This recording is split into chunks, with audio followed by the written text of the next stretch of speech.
मेहनतीमुळे प्रचंड अशा विक्रमी मतानं माझा विजय झाला आणि आमदार म्हणून महाराष्ट्राच्या विधानसभेमध्ये जाण्याची संधी मिळाली आणि म्हणून आज उत्तर सोलापूर तालुक्याच्या वतीनं आदरणीय ज्येष्ठ नेते बळीराम काका साठे यांनी ठरवलं की आज वडाळ्यामध्ये मी आमदार म्हणून निवडून आल्यामुळं तालुक्याच्या वतीनं सत्कार करायचा आणि तो सत्कार सोहळा आज या भागामध्ये पार पडत आहे। या कार्यक्रमाला उपस्थित माझे मित्र जिथून उत्तर सोलापूर तालुक्यातून आलेले विविध ग्रामपंचायतचे सदस्य, सरपंच, उपस्थित सर्व पदाधिकारी, कार्यकर्ते, बंधू आणि भगिनी, हा सत्कार सोहळा खऱ्या अर्थानं माझ्यापेक्षा काकांसाठी फार महत्वाचं आहे। कारण मी आमदार झाल्यानंतर तब्बल 4 महिन्याने हा सत्कार सोहळा उत्तर सोलापूरमध्ये होत आहे आणि मी ज्यावेळेला काकांनी मला सांगितलं की येत्या 13 तारखेला आपल्याला वडाळ्याला यावं लागेल, तर मी काकांना म्हणालो की काका 100% येणार। आणि आज तो सोहळा होत असताना हा सोहळा काकांच्या राजकीय जीवनाचं मूल्यमापन करणारा दिवस आहे। गेली 50 वर्ष सोलापूर जिल्ह्याच्या राजकारणामध्ये आपण पाहत असाल, पंचायत समिती असेल, जिल्हा परिषद असेल, ग्रामपंचायत असेल, काकांचं उत्तुंग व्यक्तिमत्व हे सोलापूर जिल्ह्याच्या राजकारणामध्ये जवळजवळ 50 वर्षाचा कालखंड हा जिल्हा काकांना ओळखतो। किती निवडणुका आल्या, निवडणुका गेल्या, परंतु ही निवडणूक एक वेगळ्या वळणावरती येऊन टेकलेली निवडणूक होती। पक्ष विभाजनाचा फटकाही या निवडणुकीमध्ये बसणार होता। राष्ट्रवादी काँग्रेस पार्टी फुटली होती, शिवसेना फुटली होती आणि त्यानंतरची येणारी ही पहिली विधानसभेची निवडणूक होती। काकांच्या जवळचे, ज्याला आपण घरभेदी म्हणतो, अशी घरभेदी फुटून काकांना पूर्ण घेरण्याची तयारी केलेली होती आणि मग उमेदवार जाहीर झालेला होता। एक दिवस शेवटची संधी होती, उद्या 3 वाजता मुदत संपणार होती आणि आदल्या दिवशी म्हणजे एकच दिवस आमच्या हातात होता। काका तडक बारामतीला गेले, कारण उमेदवार जो जाहीर झालेला होता तो माजी आमदार कदम यांची कन्या होती। आमचा काही मुलीला विरोध नव्हता, कारण मी 2 मुलीचा बाप आहे, आम्ही स्त्री जातीचा सन्मान करणारी माणसं। परंतु तालुक्याचं राजकारण वेगळं होतं, एक मॅच फिक्सिंग पद्धतीची ती निवडणूक होणार होती आणि मग अनगरपूर टू अकलूज वाया बारामती अशा पद्धतीचा ते प्रवास झालेला होता आणि त्यातून ती निर्माण झालेली उमेदवारी होती। मग कोणत्याही क्षणी पवारसाहेबांना जाऊन काका सकाळी लवकर गेले, काकाच्या मागोमाग मनोहर डोंगरे गेले, नंतर आम्ही सर्व, मग दीपक गायकवाड असतील, मानाजी बापू माने असतील, आम्ही सगळे झाडून, उमेश पाटील असतील, जितके आमच्या बरोबर आले मोहोळमधून तेवढी सारी, मामा काका पुढे गेलेले होते आणि काकाच्या मागोमाग जानकर मी सकाळी, उत्तम जानकर मी सकाळी ते निरीक्षक होते या मतदारसंघाचे, त्यांनी सकाळी 7 वाजताच आपलं मत पवारसाहेबांना सांगितलं होतं. त्यांच्या मागोमाग काका होते आणि त्यानंतर ना मतदारसंघातले सगळे सहकारी आम्ही तिथं पोचलो. चर्चा झाली. चर्चा झाल्यानंतर ना सगळे आम्ही बाहेर आलो आणि काका आणि पवारसाहेब, काकाला हाताला धरून पवारसाहेबांनी बसवलं. मी ऐकलेले शब्द मला माहिती आहे की बळी इथं बस, असं हाताला धरून काकांना बसवलं आणि त्या बॉडीगार्डला सांगितलं की कडी लावा. आणि मग त्यावेळेला आत कोण नव्हतं, काका आणि पवारसाहेब दोघंच होते आत. तब्बल 30-35 मिनिटाची अशी बंद दाराआड चर्चा झाली. काय चर्चा झाली ही पवारसाहेबांना आणि काकांनाच माहीत होतं. आम्ही अनभिज्ञ होतो, आम्ही बाहेर होतो. आम्हाला कुतूहल आमचं वाढलेलं होतं की नेमकं आज काय घडतंय. पण आतून मला एक पोलीस बॉडीगार्ड होता, तो आपल्या बार्शी तालुक्यातला आहे. तो बाहेर आल्यानंतर मला त्यांनी सांगितलं की तुमची उमेदवारी फिक्स झाली. काका आतच होते, पण त्या बॉडीगार्ड जो होता त्याला एक आपुलकी होती, काकांबद्दलची आपुलकी असेल, या जिल्ह्याबद्दलची आपुलकी असेल. आणि त्यांनी सांगितलं की तुमची उमेदवारी फायनल झाली. प्रदेश अध्यक्ष जयंत पाटलांना पवारसाहेबांनी फोन केला होता काकांच्या सांगण्यावरून आणि ती उमेदवारी रद्द करा आणि राजू खरे हे आपल्या पक्षाचे उमेदवार असतील आणि आताच्या आता उमेदवारी रद्द केल्याचं पत्र ताबडतोब तुम्ही काढा आणि राजू खरेंना एबी फॉर्म द्या. आणि हे बॉडीगार्डने आम्हाला सांगितल्यानंतर ना तरी माझा विश्वास बसत नव्हता. कारण पुन्हा अजून काय घडतंय राजकारणामध्ये, कधी काय होईल त्याचा नेम लागत नाही. एबी फॉर्म हातात पडून तर काहीच खरं नव्हतं. मग मी आनंदी होतो. काका बाहेर आले. नंतर काकांनी सांगितलं की जयंत पाटलाकडे ताबडतोब जावा. 2 कारभारी आम्ही मुंबईच्या दिशेने रवाना केली. अत्यंत हुशार माणूस आम्ही काकांनी पाठवला मुंबईला. आणि रात्री 11 वाजता ते पत्र जयंत पाटलांनी सही करून कदम यांची उमेदवारी रद्द आणि राजू खरे हे पक्षाचे नवीन उमेदवार म्हणून जाहीर झाले. आणि दुसऱ्या दिवशी दुपारी 3 वाजेपर्यंतची मुदत होती. काकांचा 7ला मला फोन आला. दुसऱ्या दिवशी लास्ट मुदत होती. आणि मग फॉर्म भरायच्या टायमाला जवळजवळ 11:30 वाजेपर्यंत एबी फॉर्म मला मिळालेला नव्हता. मग सकाळचंही रामायण महाभारत फार मोठं झालं. काकांचा वादविवाद झाले. सुप्रियाताईंशी बोलले, पवारसाहेबांशी बोलले. ज्यांच्याकडे एबी फॉर्म दिला होता त्यांचं काकाचं बी झालं. आणि कसा बसा 12-12:15 आसपास, 12:30 आसपास एबी फॉर्म माझ्या हातात पडला. आणि मग आम्ही सुटकेचा श्वास सोडला आणि 3 वाजता फॉर्म भरायची मुदत संपली. पक्षाचा अधिकृत उमेदवार म्हणून मुदत संपण्याच्या अगोदर 2-2.5 तास एबी फॉर्म मला मिळाला. आणि मग राहिले होते 14 दिवस. आणि मग 14 दिवसाच्या कालखंडामध्ये जवळजवळ 146 गावं, 3 तालुके. आणि मग 14 दिवसात कसं शक्य आहे. तर तरी मी 24 गावामधले 12 गावामध्ये माझा प्रचाराच्या निमित्ताने मी आलो. काकांबरोबर फिरलो. 2 वेळेला राहिलेल्या 12 गावाचा दौरा लागला. मी येऊ शकलो नाही.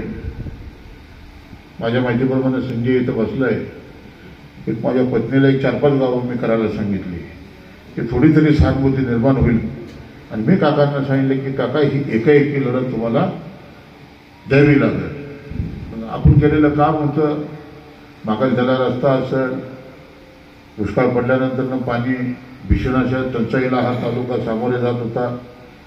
मोहोळसारखं राष्ट्रीय महामार्ग क्रमांक 9 वर असणारे हे शहर स्वातंत्र्याची 47 वर्ष झाल्यानंतर सुद्धा 20 दिवस तिथली नगरपालिका त्या मोहोळच्या जनतेला पिण्याचं पाणी देत नव्हती. तीच परिस्थिती ग्रामीण भागामध्ये होती. तीच परिस्थिती उत्तर सोलापूर तालुक्यात होती. आणि अनेक पद्धतीचे 20,000 लिटरचे जवळजवळ 18 ते 19 टँकर लावून या मोहोळ मतदारसंघातल्या तहानलेल्या जनतेला पाणी पाजण्याचं काम मी करत होतो. मग मंदिर असेल, अनेक मंदिराचे जे कळस आहेत येतात त्या कळसाला आपला कुठंतरी हातभार लागला पाहिजे म्हणून सढळ हातानं मदत करण्याची भूमिका ठेवली.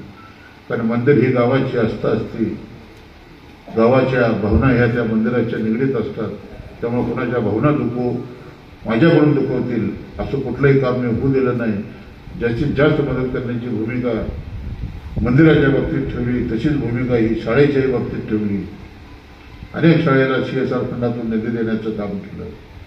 अनेक रस्ते शासन दरबारी स्वतःची व्यक्तिगत ताकद पणाला लावून मंजूर केले. जिथं सरकार कमी पडलं तिथं स्वखर्चातून रस्ते बनवण्याचं काम केलं. आणि मग कोणत्याही पदावरती नसणारा कोण आजारी माणूस असेल तर त्या आजारी माणसाला त्याच्या दवाखान्याला मदत करण्याची भूमिका ठेवली. कोणाचं गरीब असेल लग्न, त्या लग्न करणाऱ्या आईबापाकडे पैसे नसेल तर तो अर्ज घेऊन माझ्याकडे आला. तर 2 मुलीचा बाप मी असल्या कारणानं मला माहीत होतं की कन्यादान करताना काय अवस्थेत तो परिवार जातोय. पण त्याही परिवाराला आपण काहीतरी सामाजिक बांधिलकी जपली पाहिजे. आपण एक समाजाचं देणं लागतोय. त्या उदात्त भावनेतून त्या मुलीच्या लग्नासाठी माझ्याकडून कमीत कमी जास्तीत जास्त मदत करण्याचा प्रयत्न केला. कोणाला 25,000, कोणाला 50,000ची मदत त्या लग्न परिवारामध्ये मी करायचो. उद्या मी आमदार होईल नाही होईल, मग उद्या मला तिकीट मिळेल नाही मिळेल, या कोणत्याही भावना मी ठेवल्या नाही. परंतु प्रामाणिकपणे काम करण्याचा प्रयत्न केला.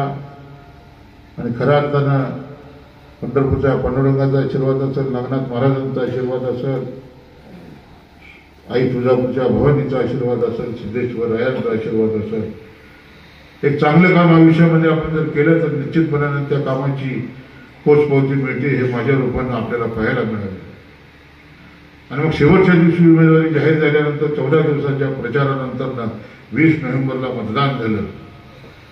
निश्चितपणानं मला खात्री आहे की जवळजवळ 31,000 मताच्या फरकाने माझा विजय झाला. मी 31,000 मतांनी निवडून आलो. त्याच्यामध्ये उत्तर सोलापूरमध्ये भयानक अशा पद्धतीनं काकांना घेरलेलं होतं. मोहोळमध्ये आपली नौका तशी पार झालेली होती. यशवंत मानेला 56,000 मतं ही मोहोळ मतदारसंघामध्ये पडली. आणि जवळजवळ मला 45,000चं म्हणजे मोहोळ मतदारसंघामध्ये मला 27,702 मताचं लीड मिळालं. माझ्या पंढरपूरची जी 17 गावं आहेत त्या गावातून मला 2,000चं लीड मिळालं. आणि उत्तर सोलापूरमध्ये त्यांनी सर्वात जास्त पैशाचा बडीमारा केला. त्यांनी खऱ्या अर्थानं पैसा कुठं वाटला होता तर उत्तरमध्ये 24 गावामध्ये आणि पंढरपूरच्या 17 गावामध्ये बेसुमार पैसा, म्हणजे गिनती नव्हती. आणि 1 रुपया न देता माझ्यासारखा कार्यकर्ता या निवडणुकीला सामोरे जात होता. मोहोळमधलं वातावरण थोडं वेगळं होतं. दादागिरी, दडपशाही, तानाशाही, झुंडशाहीच्या विरोधामध्ये मोहोळची जनता रस्त्यावर उतरलेली होती. ज्या शहरातल्या आया बहिणी सुरक्षित नाहीत अशा पद्धतीचे भयान चित्र मोहोळ मतदारसंघामध्ये उभं राहिलेलं होतं. आणि त्याचा विरोध करण्यासाठी मोहोळची तमाम जनता एक दिवस वाट पाहत होती. मोहोळची शासकीय कार्यालय अनगरला नेण्याचं काम अनगरकर पाटलांनी केल्यामुळे त्यांच्या विरोधामध्ये मोहोळची जनता उतरलेली होती.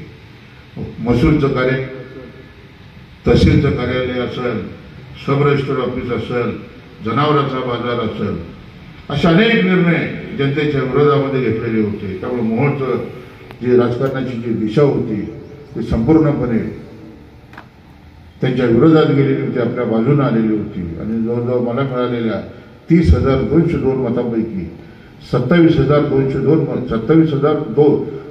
मतं ही मोहोळ मतदारसंघातून लीड मिळालं. 450 मताचं लीड हे मला उत्तर सोलापूरमधून मिळालं. आणि पंढरपूरच्या 17 गावातून 2,000चं लीड मिळून मी 30,202 मतांनी आपल्या सगळ्यांच्या कष्टामुळं, आपल्या सगळ्यांच्या परिश्रमामुळं, आपण घेतलेल्या अथक परिश्रमामुळं आणि या मतदारसंघातल्या मायबाप जनतेनं माझ्यासारख्या कार्यकर्त्यावरती विश्वास ठेवून एक मला आमदार म्हणून संधी दिली. त्या संधीचं निश्चितपणाने मी सोनं केल्याशिवाय राहणार नाही. या पद्धतीचं अभिवाचन मी या सत्काराच्या निमित्तानं देतो. निवडणूक झाली, राज्यातलं चित्र वेगळं घडलं. कार्यकर्त्यांच्या अपेक्षा भरपूर आहेत. निश्चितपणानं पूर्ण केल्या जातील. कारण मला काम करत असताना माझा प्रवास शिवसेनेत गेला होता. तब्बल 34 वर्षाच्या कालखंडातला प्रवास हा मी शिवसेनेमध्ये काढला होता.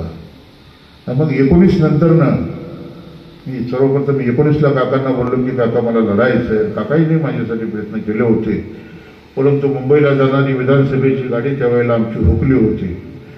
आणि निश्चितपणानं मग 24ला काकांनी म्हणतो ना आपण रेल्वेमध्ये पाठीमागं ते हिरवा झेंडा दाखवणारा आपला काय म्हणतात त्याला गार्ड, यावारीची गाडी ही काकांच्या हातात होती. काका जोपर्यंत सिग्नल देत नव्हते तोपर्यंत गाडी सुटणार नव्हती. त्यामुळे निश्चितपणानं आपल्याला याबारीनं संधी मिळाली, त्या संधीचं सोनं केलं. पण कार्यकर्त्याला एक मात्र निश्चितपणानं सांगतो, आपण आपलं कष्ट वाया जाणार नाही, काही अपप्रचार केला जाईल. काही अधिकारी त्याने आणून ठेवलेले आहेत. मला राठोड बोलले, तुम्ही बोलला माज आणि मस्ती काय असते, या मस्तीवर भूमिकेतून जर अधिकारी वागत असतील तर त्या अधिकाऱ्याची गय केली जाणार नाही. तो अधिकारी त्याच्या पदाची गरिमा त्यांनी राखली पाहिजे. शासनाच्या 2-2 लाख रुपयाच्या पगारी तुम्ही घेता, हा जनतेच्या खिशातला पैसा आहे. आणि जनतेची जर तुम्ही प्रतारणा करत असाल तर तुमचा माज आणि मस्ती उतरायला वेळ लागणार नाही. कुणी असेल तो तहसीलदारांना नीट वागलं पाहिजे, तालुक्यातल्या जनतेला नीट उत्तरं दिली पाहिजे. परंतु नागरिकांना न भेटणं, पदाधिकाऱ्याला उद्धट बोलणं हे चालणार नाही. काका बरेच दिवस झालं, 1-1.5 महिन्यापासून 2 महिन्यापासून मी हे ऐकतोय. 3-4 महिन्यापूर्वी आपण आमदार झालो, आपले बी हात मजबूत आहे आणि मजबूत होतो म्हणूनच आपला विजय झाला. परंतु तहसीलदार, तुम्हाला माहितीसाठी सांगतो काका, माझ्याकडे फाईल आली. जवळजवळ आपल्या मतदारसंघामध्ये 100 कोटी रुपयाचा एक घोटाळा झाला आहे. आणि त्या घोटाळ्यामध्ये मास्टर माइंड म्हणून आपल्या उत्तर सोलापूरचा तहसीलदार निलेश पाटील घावलेला आहे. आणि निश्चितपणाने मी काका सांगतो, आता तुम्ही बदली करा असं म्हणू नका.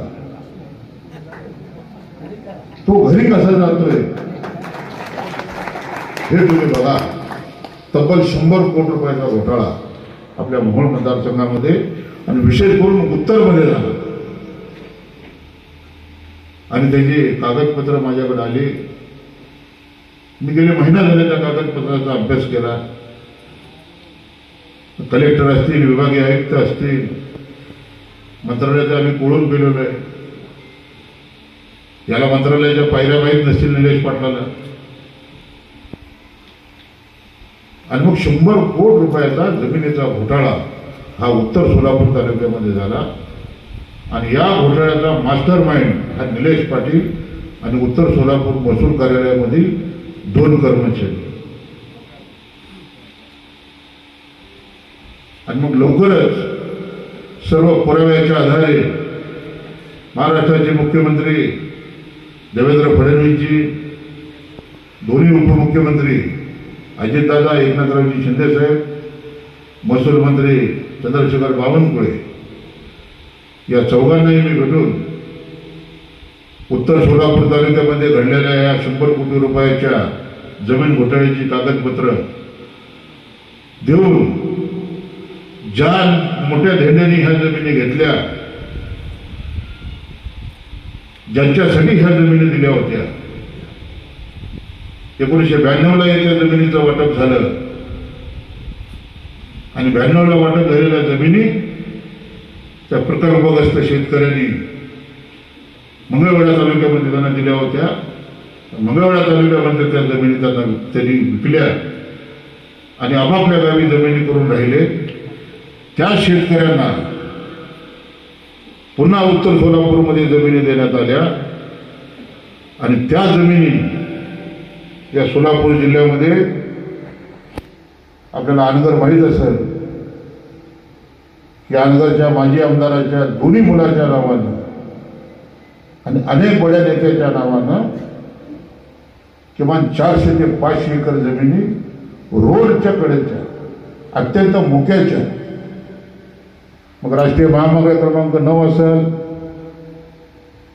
हा आपला विजापूरला जाणारा रस्ता असेल, सोलापूरला जाणारा रस्ता असेल, या रस्त्याच्या अगदी नजीकच्या असणाऱ्या 20-30 एकरच्या जमिनी आणि या जमिनीचे पेपर यांच्या नावानं 7 बाराचे उतारे काका माझ्या हाती लागले. आणि हे सगळे करण्याचं काम जर कोणी केलं असेल तर तुमच्या उत्तरचा तहसीलदार निलेश पाटील यांनी केलेलं आहे. आणि मग त्या निलेश पाटलाच्या तर सुट्टी नाही, लक्षात ठेवा. हा सोलापूर जिल्हा पाहिजे, हा उत्तर सोलापूर बघल, हा सोलापूर जिल्हा बघल, उभा महाराष्ट्र बघल. निलेश पाटलाची बदली नाही काका. झेल की सलाह को उन्हीं की राह देख रहे हैं. निलेश पाटलाची जागा ही झेलमध्ये असेल आणि त्याची गाठ हे आमदार राजू खरे बरोबर, एवढं लक्षात ठेवा. बाबासाहेबांचं संविधान सांभाळणारे आम्ही माणसं. 500 एकरच्या जमिनी या मोठ्या झेंड्याच्या कशा काय घासल्या तुम्ही. आणि या संदर्भामध्ये विभागीय आयुक्तांचं पत्र आहे की ह्या जमिनी वाटप करू नका. जर विभागीय आयुक्त सौरभ राव हे पत्र देते कलेक्टरला आणि तहसीलदारला की ह्या जमिनी वाटप करू नका, त्यांच्या आदेशाला केराची टोपरी दाखवून या तुमच्या महाशयांनी निलेश पाटलांनी त्या जमिनीचे खरेदी करून 7 बाराचे उतारे त्यांच्या नावे लावले. म्हणजे आदेशाची सुद्धा पायमल्ली या निलेश पाटलांनी केली. एवढी मस्ती निलेश पाटलाला कुठनं आली. किती मोठा माल या निलेश पाटलाला भेटला, त्या मालाची आता गिनती करण्याची वेळ आलेली आहे. ती निश्चितपणाने केली जाईल. कार्यकर्त्याला या सत्काराच्या निमित्ताने मी आश्वस्त करतो, तहसीलदारची काळजी तुम्ही सोडून द्या. मी आणि सरकार पाहिजे, त्याचा कसा बंदोबस्त करायचा, त्याला कुठं घालवायचं ते मी घालवेन, तुम्ही काळजी करू नका. पहिला विषय विकासाच्या बाबतीमध्ये मी एवढ्याच कार्यकर्त्याला आश्वस्त करीन, जरी आपण विरोधी पक्षाचे आमदार असलो तर बाबासाहेबांचं संविधान आपल्या हातामध्ये, जनतेने निवडून दिलेला आमदार आहे. महाराष्ट्राच्या मंत्रिमंडळामध्ये मी जरी इकडून आमदार झालो असो तर माझे अनेक सहकारी हे मंत्रिमंडळात मंत्री म्हणून बसलेले आहेत. त्यांच्याकडे चांगली खाती आहेत.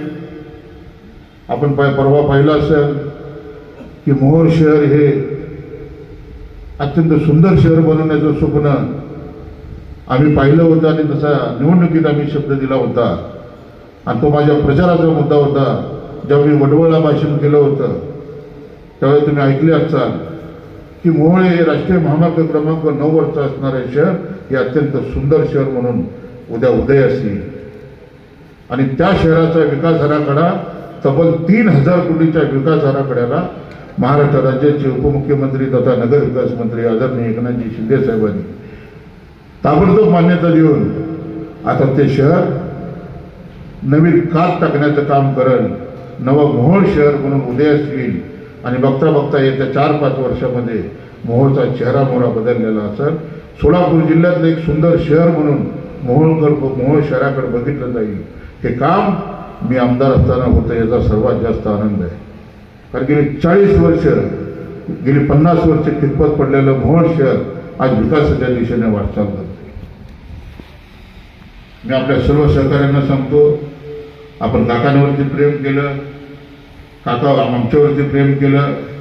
पूर्ण साठे परिवार या निवडणुकीमध्ये अत्यंत चारी बाजूने घेरला असताना सुद्धा काही पैशावर विकले गेले असते, पण जे बी प्रामाणिक माणसं काकांबरोबर राहिली, काकाची निष्ठा त्या पवार साहेबांबरोबर होती आणि काकाची एकनिष्ठ असणारी माणसं काकांबरोबर होती. त्या सगळ्यांच्या कष्टातून हा उत्तर सोलापूरमध्ये विजय झाला.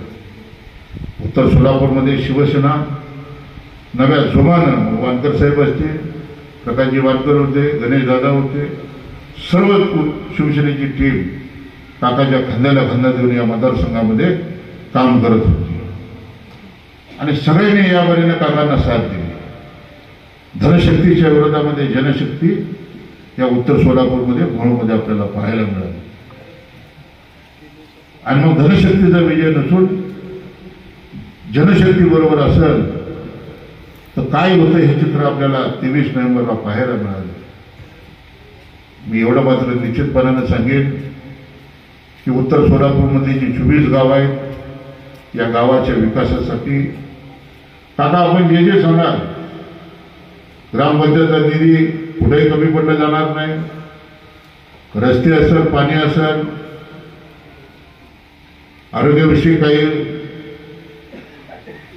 दवाखान्याचे प्रश्न असतील, MIDCचे काही प्रश्न असतील, काका निश्चितपणानं माझ्या अनेक सहकारी मंत्रिमंडळामध्ये असल्यानं मला संपूर्ण खात्री आहे की ते मला मदत करण्याची भूमिका ठेवतात. त्यांना या गोष्टीचा आनंद आहे की तू आमदार झालास. मी त्यांना याच गोष्टींसाठी बोलतो की तुमच्याबरोबर किती पक्षाचं सरकार आहे हे महत्वाचं नाही, पण त्या सरकारमध्ये तुम्ही मंत्री आहात. माझ्या मतदारसंघासाठी निधी द्या आणि निश्चितपणानं तो निधी आपल्याला देण्याच्या भूमिकेमध्ये आहे, मदत करताय. मी जेवढी मेहनत घेतोय काम करण्याची आणि कष्ट करण्याची ताकद जर आपल्यात असेल तर आपण काही करू शकतो.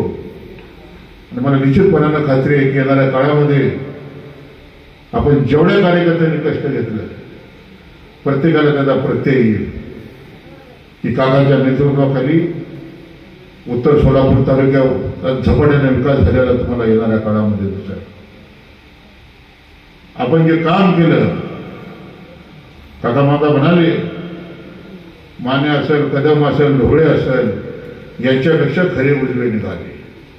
काका निश्चितपणाने मी तुम्हाला आज सांगतो येणाऱ्या काळामध्ये आपण जे जे या उत्तर सोलापूर तालुक्यासाठी सांगतात, सरकार कुणाचंही असू द्या, पण सरकारमध्ये बसलेली जी माणसं आहेत ती आमचे, ते आपली माणसं आहेत, ते आपले मित्र परिवार आहे.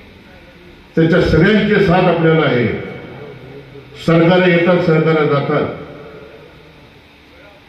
त्यामुळं सरकार आपल्या विरोधी पक्षाचं आहे म्हणून घाबरण्याचं कुठलंही कारण नाही. संविधानाच्या चौकटीत राहून जास्तीत जास्त निधी आपल्या मतदारसंघाला आणण्याची भूमिका ही आमदार म्हणून माझी असेल. जे लागेल ते सरकारकडे मागण्याची भूमिका माझी असेल. मी म्हणजे मागणी केलेल्या मागणीचा सरकार सकारात्मक विचार करेल. तुम्ही सरकारबरोबर कसं राहता, सरकारबरोबर तुमचे कसे संबंध आहेत त्याच्यावरती बरेच काही गोष्टी अवलंबून असतात. त्यामुळे काका चिंता करण्याचं कुठलंही कारण नाही. निश्चितपणानं माझ्या कालखंडामध्ये या मतदारसंघामध्ये आतापर्यंत एवढा निधी आला नाही.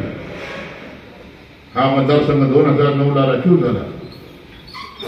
माझ्या अगोदर 3 आमदार आपण निवडून दिले. लोक म्हणतात आंदरकरांनी निवडून दिले, पण नेहमी आंदरकरांनी वड्याला बाजूला ठेवण्याचं काम केलं. निवडणुकीत फक्त काका लागायचे आणि 5 वर्ष मात्र सर्वात जास्त निधी तिकडे जायचा. आता मात्र चित्र उलट आहे. काका तिकडे निधी नावाची चीज तुम्हाला बघायला मिळणार नाही. माझ्या कारखंडामध्ये सूत्र ही तुमच्या वडाळा साईडला गेली आहे.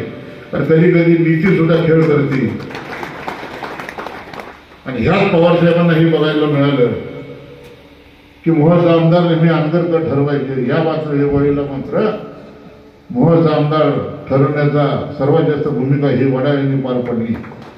म्हणजे जाता जाता या वयात सुद्धा पवार साहेबांना आणि आपल्याला एक आनंद मिळाला की बाबा नाही, आमदार निवडून आणण्याचं कसं काकांच्या अंगी होतं म्हणूनच राजू खरेचा विजय झाला. बांधवांना अधिक वेळ घेणार नाही. जाता जाता एवढं मात्र निश्चितपणानं बोलेन की उत्तर सोलापूर तालुक्यासाठी वेळ द्यावा. निश्चितपणानं देईन. बाबा 10 दिवसातला 1 दिवस मी तुम्हाला देईन. म्हणजे महिन्यात कमीत कमी 3 ते 4 दिवस हे उत्तर सोलापूर तालुक्यासाठी देईन. 3 दिवस मला मोहोळसाठी द्यावे लागतील. 2 दिवस पंढरपूरला देईन आणि राहिलेले 15 दिवस तरी बाबा मला मंत्रालयात थांबू द्या. कारण मला निधी आणावा लागेल. मी हे या सभेतनं तुम्हाला जाहीर करतो की 2009ला हा मतदारसंघ राखीव झाला.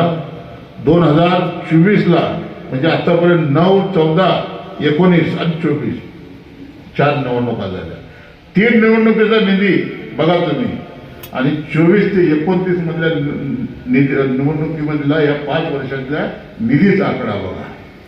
तुम्हाला निश्चितपणानं समजा लोक सत्तेसाठी नेत्याबरोबर जातात. मी विरोधी पक्षात राहून निधीच्या बाबतीमध्ये जिल्ह्यात 1 नंबरचा आमदार असेल हे मात्र निश्चितपणानं आज सांगायचं. आपण मला बोलवलं, माझा सत्कार केला. या सत्काराला उत्तर देताना एवढं मात्र नक्कीच सांगेन की जात पात धर्माच्या पलीकडे जाऊन एक सामाजिक बांधिलकी जपणारा कार्यकर्ता, शेवटपर्यंत आमदार म्हणून कधीही डोक्यामध्ये हवा जाऊ देणार नाही. सर्वसामान्य कार्यकर्ता म्हणून येणाऱ्या 5 वर्षामध्ये या मोहोळ मतदारसंघाची, उत्तर सोलापूर तालुक्याची सेवा करीन आणि सेवेत कुठेही मी कमी पडणार नाही असा शब्द मी आपल्याला देतो.